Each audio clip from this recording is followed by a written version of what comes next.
श्रोताओं नमस्कार। इनसे मिलिए कार्यक्रम में आप सभी का बहुत बहुत स्वागत है। श्रोताओं, हमारे भारत में प्राचीनतम समय से कई ऐसी समस्याएं देखने को मिली हैं जिनके निवारण में काफ़ी समय लगा है। हमारा भारत कई वर्षों की गुलामी के बाद आज़ाद हुआ। इसमें हमारे कई स्वतंत्रता सेनानियों ने बलिदान दिया। अभी का जो दौर है ये काफ़ी आधुनिकता और चिकित्सा के आधुनिकता से लेस है, लेकिन आज से हम जब 50 साल पीछे जाते हैं तो हमारा भारत जो था वो चिकित्सा के क्षेत्र में उतना निपुण और उतना धनी नहीं था, जिसके कारण कई ऐसे रोग थे जिनका इलाज कराना कठिन होता था।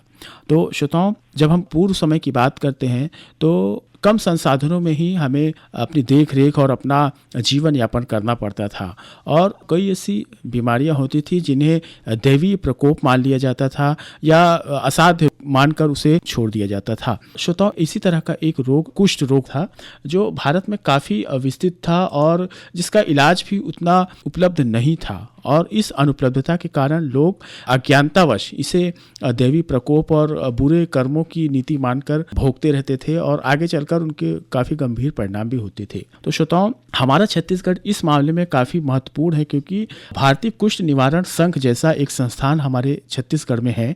अभी जो वर्तमान में जांजगीर चांपा जिला है वहाँ अवस्थित है और कई वर्षों से आज भी वहाँ इन संस्थान का अस्तित्व है और वहाँ लोगों की आज भी सेवा उसी तरह की जाती है।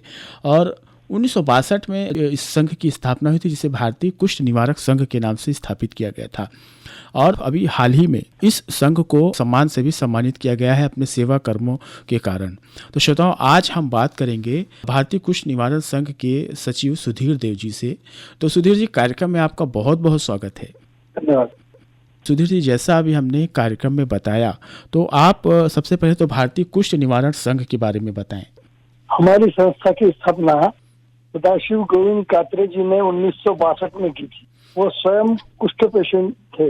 इसके कारण इलाज के लिए वो पूरे देश में घूमते रहे। उनको ये ध्यान में आई बात कि इस रोग से ग्रसित व्यक्ति को अगर जीवन चलाना है तो भिक्षावृत्ति के अलावा कोई मार्ग नहीं है। ऐसी उनकी मान्यता थी कि भिक्षावृत्ति यह स्वाभिमान शून्यता का उदाहरण है। किसी के सामने अगर हाथ पसारना पड़े इससे कोई बुरी बात कोई नहीं हो सकती। एक तो ये बात थी उनके ध्यान में। दूसरे उनके ध्यान में यह आया था कि इस रोग से ग्रसित व्यक्ति अंतिम समय में तनाव में रहता है कि मेरे मृत्यु के बाद मेरे शरीर के साथ क्या होगा, अग्नि मिलेगी कि नहीं मिलेगी, इसके हाल तो नहीं होंगे। तो वो ये चाहते थे कि इस रोग से ग्रसित व्यक्ति अंतिम समय में निश्चिंतता के साथ संसार छोड़ के जाए। इन दो केंद्र बिंदुओं को ध्यान में रखकर ही उन्होंने ये संस्था का प्रारंभ किया। यह अपने संस्कृति के हिसाब से अगर विचार करेंगे ये बड़ा मौलिक विचार है। तो स्वाभिमान से रहना है। अपने ठीक है पेशेंट है पर स्वाभिमान से रहना है। स्वाभिमान से रहने के लिए भिक्षावृत्ति नहीं करना पड़ेगी। जो जितना काम कर सकता है उतना काम करना पड़ेगा। तो उन्होंने यहाँ इस संस्था में इस प्रकार की व्यवस्था विकसित की। यहाँ जो भी आया वो भिक्षावृत्ति से परावर्तित तो हुआ ही और जितना भी उसमें हुनर था उस हुनर का उपयोग उसने अपने जीवन के विकास के लिए भी किया और संस्था के विकास में भी लगाया। जी, तो सुधीर देव जी, हम जब इस भारतीय कुष्ठ निवारण संघ की बात करते हैं तो इसकी स्थापना के पीछे जो उद्देश्य था वो तो पूरा होता है, लेकिन जो 1962 के समय में जाते हैं तो जब स्थापना के पहले जो स्थिति थी जो कुष्ठ की, तो वो किस तरह किंवदंतियों से जुड़ा हुआ था? क्या कुष्ठ, जब किसी को कुष्ठ हो जाता था तो उस समय इलाज की इतनी सुविधा नहीं थी, तो उसे किस तरह व्यक्ति के कर्मों से जोड़ करके या किस तरह उसको परिभाषित किया जाता था? क्या है, इस रोग के बारे में भ्रांतियां बहुत थी, ये सांसर्गिक है। इसके कारण भयाक्रांत थे लोग और उस समय इतनी अच्छी दवा नहीं निकली थी जो आज वर्तमान में निकली है। 85 के बाद वो दवा अस्तित्व में आई जिसको आज MDT बोलते हैं, मल्टी ड्रग्स बोलते हैं। इसका 6 महीने का कोर्स है। वो कोर्स लेने के बाद निदान हो जाता है। शासकीय चिकित्सालय में ऐसी कोई इलाज की व्यवस्था नहीं थी, किंतु छत्तीसगढ़ में इसका प्रमाण अधिक होने के कारण मिशनरी के 2 बड़े हॉस्पिटल अपने छत्तीसगढ़ में थे। एक तो बैतलपुर और दूसरा BL होम चापा।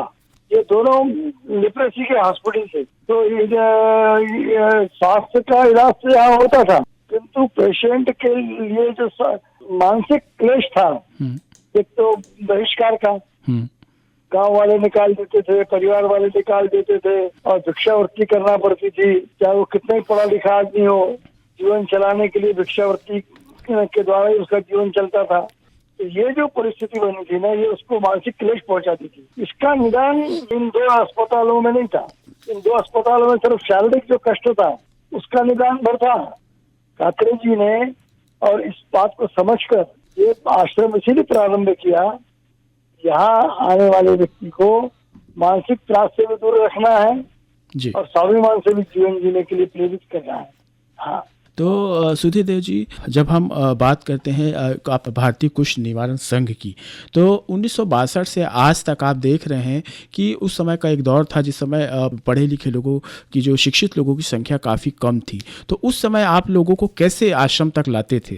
एक तो क्या था कि पहले तो मैंने जैसे बताया कि आश्रम 62 में प्रारंभ हुआ। तो ये आश्रम शुरू हुआ है तो लोग स्वयं जो उनके घर में ऐसे पेशेंट थे तो उनको यहाँ लाने लगे, किंतु अपने पास साधन उस समय नहीं थे, अनुदान वगैरह भी नहीं मिलता था, संस्था का नाम भी इतना अधिक नहीं था और कात्रे जी स्वयं पेशेंट थे। तो उनके सामने बड़ी समस्या तो थी, किंतु उन्होंने किसी को रोका नहीं। जो आते गए उनको प्रवेश देते रहे और उनके पास उनके पेंशन से जो उन्होंने एक थोड़ी सी जमीन खरीदी थी उससे वो उन सबसे सामूहिक खेती सभी कराते रहे और स्वयं गांव-गांव जाकर एक मुट्ठी अनाज इकट्ठा करते थे, चावल इकट्ठा करते थे। इसके माध्यम से उन्होंने जो आने वाले पेशेंट थे उनकी व्यवस्था की। धीरे धीरे लोगों को पता लगने लगा तो संख्या धीरे धीरे बढ़ने लगी और जब संख्या बढ़ने लगी तो फिर हमारे आपने उनका नाम सुना होगा, धमतरी में पंडरीराव जी कृतत्व थे जो विधायक थे 1962 में जी। बड़े किसान थे। उन्होंने हमारे जो इनकी प्रेरणा से आश्रम प्रारंभ हुआ, वो हमारे माधवराव सदाशिवराव गोलवलकर, उनको अपने बड़े लड़के के यज्ञोपवीत में जमीन लिख दी थी। वो जमीन आगे जाके डुबान में आगे गंगरेल बांध बना था, उसका कंपनसेशन मिला थोड़ा सा, उसकी थोड़ी जमीन यहाँ खरीदी गई क्योंकि आश्रम के नाम से उन्होंने उसी समय लिख दी थी। तो उसको उसका कंपनसेशन मिलने पर उसकी जमीन में फिर थोड़ी बहुत खेती का प्रमाण बढ़ गया और संस्था का साधन धीरे धीरे जब लोगों को पता लगने लगा तो कुछ साधन शुल्क इकट्ठा होना शुरू था। पहले वो 1 रुपया महीना लेते थे। और सुधीर जी, हम अब आपसे जानना चाहेंगे बापट जी के बारे में कि जो हमारे छत्तीसगढ़ से संबंधित है और जशपुर से वो आए थे और उन्होंने वनवासी आश्रम जैसा भी कुछ यहाँ पे शुरू किया, तो उनके बारे में थोड़ा सा हमें बताएं। बापट जी भारतीय कुष्ठ निवारक संघ में तो 1972 में आए, पर उसके पहले वो जशपुर में थे। बापट जी हमारे डबल ग्रेजुएट थे, BA BCom नागपुर से। तो वो तो जशपुर में जो एक स्कूल चलता था कल्याण आश्रम का, उसके लिए उनको प्राचार्य की आवश्यकता थी क्योंकि मान्यता के लिए समय ग्रेजुएट व्यक्ति का होना जरूरी था। तो बापट जी वहाँ जाके अपनी सेवाएं दे रहे थे, पर वहाँ सेवा देते देते हमारे कात्रे जी जब अशक्त हो गए और उन्होंने खाट पकड़ ली तो सबको चिंता थी कि कात्रे जी ने जो काम प्रारंभ किया है ये कौन चलाएगा। लोग ढूंढ तो रहे थे। तो एक बार जब बापट जी से पूछताछ हुई कि बापट जी आप आश्रम में चले जाएंगे कात्रे जी के साथ, तो बापट जी ने कहा आप लोग कहेंगे तो मैं चला जाऊँ। तो 1972 में बापट जी यहाँ आ गए और बापट जी जब आए, बापट जी हेल्दी आदमी थे, तो बापट जी जब यहाँ आए तो कात्रे जी को बड़ी प्रसन्नता हुई जी। चलो भाई कोई ना कोई तो आया है। पर बापट जी ने क्या कहते हैं इसके लिए धीरे धीरे जो कात्रे जी का संस्था प्रारंभ करने का हेतु था उसको समझकर और अपना कार्य प्रारंभ किया, क्योंकि बापट जी को पत्र व्यवहार का बहुत अधिक अभ्यास था।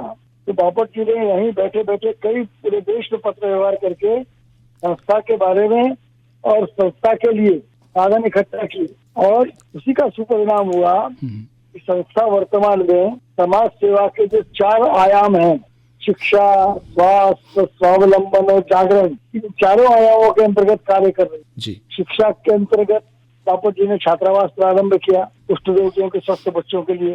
बापट जी ने यहाँ 8वीं तक का विद्यालय प्रारंभ किया क्योंकि गांव वालों ने प्रारंभ में कुष्ठ रोगियों के बच्चों को अपने साथ अपने बच्चों के साथ बैठने के लिए मना किया, तो फिर बापट जी ने विद्यालय प्रारंभ किया। इसी प्रकार से बापट जी को एहसास हुआ कि सामाजिक दायित्व भी अपना है, एक छोटे बच्चों के लिए झूलाबाड़ी प्रारंभ की। तो शिक्षा के क्षेत्र में और आसपास के गांवों में बापट जी ने प्रारंभिक समय में और एक इसको कहते संस्कार केंद्र प्रारंभ किए थे गांव में। यानी ये सब जगह से जाता में, देवरी में, पुछेरी में, आसपास के गांव में ये संपर्क बनाने का ही माध्यम था। ये बापट जी ने अपने स्वयं पहल करके, ताकि लोगों का इस निमित्त परिचय भी बढ़े और लोगों को जानकारी भी हो। फिर उसके बाद उन्होंने क्या कहते इसके लिए 2004 से 2009 5 साल बड़े आई कैंप किए आश्रम में जी, कैटरेक्ट के ऑपरेशन कराए, 9000 से ऊपर ऑपरेशन कराए। ऐसे कई काम उन्होंने किए। स्वावलंबन के अंतर्गत यहाँ जो रहने वाले पेशेंट थे वो चाक बनाते हैं, चाक पट्टी बनाते हैं, ये जैविक खाद बनाते हैं, छोटी सी नर्सरी चलाते हैं, सीमेंट की बोरी से रेशा निकाल कर उसकी रस्सी बना लेते हैं, ताकि गौशाला में हमारे जानवरों को बांधने के लिए जो लगने वाली गरिमा है वो यहीं पर खड़ा करते हैं। इस प्रकार से स्वावलंबन के अंतर्गत ये काम बापट जी ने प्रारंभ किए। जी जी। तो और जागरण की दृष्टि से उन्होंने 2000 में गणेश मंदिर की स्थापना की। यहाँ के जो गणेश मंदिर है, इतनी बड़ी प्रतिमा आसपास कहीं नहीं। उसका हेतु यही था कि हेल्दी आदमी में और पेशेंट की दूरी कम करना है। एक तो आई कैंप के कारण भी दूरी थोड़ी कम हुई थी, पर 2000 में मंदिर बनने के बाद ये दूरी आज बहुत खत्म ही सही हो गई है, ऐसा हम कह सकते हैं। जी। इस प्रकार से मौलिक काम बहुत किया बापट जी ने। तो सुधीर देव जी, हम डॉक्टर दामोदर गणेश बापट जी को जानते हैं। इसके बाद वो पद्मश्री डॉक्टर दामोदर गणेश बापट जी के नाम से जानी गई। उस समय अविभाजित मध्य प्रदेश था, छत्तीसगढ़ सहित। तो और कौन कौन से पुरस्कारों से इन्हें नवाजा गया था? संस्था को 20 पुरस्कार मिले हैं। उसमें प्रमुख है स्वामी विवेकानंद का जो पुरस्कार कलकत्ता बड़ी महासभा देती है, उसने दिया था बापट जी को। उसी प्रकार से भावराव देवरस के नाम से लखनऊ से पुरस्कार मिलता है, वो भी उनको मिला था जी।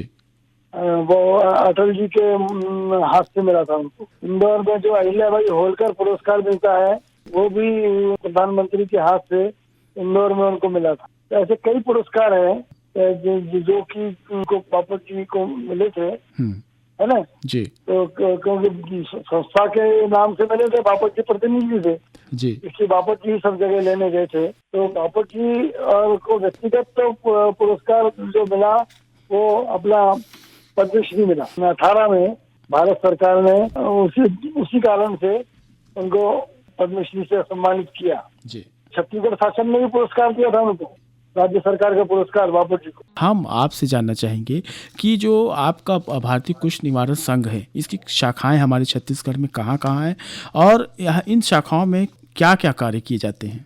हमारी एक मात्र शाखा है बस्तर में, दक्षिण बस्तर में दंतेवाड़ा जिले में नकुलनार नाम का विकास खंड है। उसमें हलवारास नाम का स्थान है। वहाँ संस्था का कुपोषण निवारण केंद्र भी है, चिकलिंग का भी काम होता है और क्या कहते हैं इसके लिए स्वास्थ्यगत बात भी है। ये काम को जो देखते हैं ना, वो उनका नाम है जयंत कोठे। उनका अभी 2 दिन पहले ही देहावसान हुआ है नागपुर में। नागपुर के थे और त्रिपुरा में रिटायर होने के बाद वो चूंकि पूरा जीवन उनका पूर्वांचल में जंगल में बीता था, तो उनकी इच्छा यही थी कि आफ्टर रिटायरमेंट कि मैं जंगल के क्षेत्र में कुछ काम करूं। तो उन्होंने जब बापट जी से आग्रह किया तो बापट जी ने उनको सहर्ष अनुमति दी और फिर अपन ने बस्तर में अपनी एक इकाई बनाकर उनको इस काम के लिए उपलब्ध कराया जी जी जी। तो आज 25 वर्ष तक उन्होंने दोनों ने, पति पत्नी दोनों ने वहाँ रहकर नकुलनार में और काम किया है। बस्तर की परिस्थिति बहुत विकट थी जी जी, है ना, पर उन्होंने सिकलिंग के टेस्टिंग के लिए सब जगह गए वो जी, है ना, जेल में भी गए, जेल के कैदियों का भी सिकलिंग का टेस्ट किया, स्कूलों में भी गए और ग्राम पंचायतों में भी गए। वो इतने पढ़े लिखे और इतने बड़ी पोस्ट में रहने के बाद भी उन्होंने वनवासियों के बीच में रहकर एक मौलिक काम किया है। लोग कम जानते हैं, पर जयंत कोटे जी के बारे में उस समय वो दंतेवाड़ा के बच्चों को लेकर ट्रेन से जगदलपुर गए थे जी। जगदलपुर ले जाकर उनको कलेक्ट्रेट दिखाया था, आकाशवाणी केंद्र दिखाया था, सब दिखाया था। तो यानी इस प्रकार से वनवासी बच्चों में एक अवेयरनेस लाने के लिए उन्होंने बहुत काम किए। वो हैदराबाद फिल्म फेस्टिवल में, चिल्ड्रन फेस्टिवल में 4-5 साल लगातार दंतेवाड़ा से बच्चों को लेकर गए सम्मिलित होने के लिए। तो इस प्रकार की हमारी जो दफ्तर की इकाई थी उसने वनवासी क्षेत्र में और जो समस्या थी सिकलिंग का, उसके लिए लैब खड़ी की जी, क्योंकि गवर्नमेंट हॉस्पिटल में लैब नहीं थी दंतेवाड़ा जिला चिकित्सालय में। जी जी। तो और वो वहाँ काम करने के लिए वहीं की 12वीं और 5 लड़के लड़कियों को उन्होंने ट्रेन अप किया नागपुर से अपने संपर्क के लोगों को बुलाकर। वो आज भी अस्तित्व में है वहाँ, है ना, कोई जाएगा तो देख सकता है। तो कहने का मतलब मेरा यही है कि इस प्रकार की मौलिक जैसा कातरे जी का मौलिक विचार था, ऐसे ही बापट जी ने भी कोठे जी से चर्चा करके उनकी इच्छा अनुरूप वहाँ एक अवसर उनको प्रदान किया और उन्हें उसको 25 साल वहाँ रहकर उसको अपने प्रयत्नों से एक अच्छा काम वहाँ खड़ा किया। जी जी जी।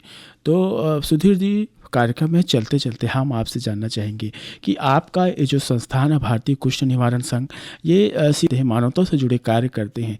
तो अभी घटते मानव मूल्यों को बरकरार रखने के लिए क्या आवश्यक है कि मानव एक मानव के प्रति और मानव पशुओं के प्रति संवेदनशील रहे? तो इसके लिए आप क्या कहना चाहेंगे? मैं तो यही कहूँगा कि अपनी संस्कृति में मनुष्य जन्म एक तो दुर्लभ बताया गया है, क्योंकि मनुष्य को भगवान ने जो बुद्धि दी है, बुद्धि का अगर सदुपयोग करना है तो वो सदुपयोग होता है मानव सेवा में। क्योंकि मानव सेवा करने में ही जितने भी गुण हैं जिससे आदमी को प्रतिष्ठा मिलती है, संवेदना है, समर्पण है, त्याग है, अनुशासन है, ये सब गुण ऐसे हैं जिनसे व्यक्ति को प्रतिष्ठा मिलती है। सेवा में ये सब आवश्यक है, तभी फलीभूत होती है सेवा। जी जी। इसलिए मैं यही चाहूंगा कि इस प्रकार से सेवा के बारे में हमारे यहाँ सबके मन में सेवा का भाव तो है ही। ये हमने देखा है, विशाल स्तर पे हमको इसका दृष्टिपात हुआ है कोरोना पीरियड में, कि हमारे समाज के लोगों ने हमारे समाज के बंधुओं को सहर्ष अपने साथ लेकर आगे बढ़ने का एक मास, जिसको कहते हैं बड़े प्रमाण में प्रयास किया है। ये उसी की फलश्रुति है। जी जी जी। तो मैं ही चाहता हूँ कि जब संकट काल में नहीं, ये व्यक्ति के स्वभाव में स्थायी भाव बनना चाहिए, ये मैं ईश्वर से प्रार्थना करता हूँ। जी जी। श्रोताओं, इनसे मिलिए कार्यक्रम में अभी हम बात कर रहे थे सुधीर देव जी से, जो कि भारतीय कुष्ठ निवारण संघ चांपा में सचिव हैं। तो सुधीर जी, कार्यक्रम में आपने भारतीय कुष्ठ निवारण संघ के इतिहास के बारे में और वर्तमान के बारे में जो जानकारी दी, इसके लिए बहुत बहुत धन्यवाद। धन्यवाद। इनसे मिलिए कार्यक्रम से आज हमें यही अनुमति दीजिए। नमस्कार।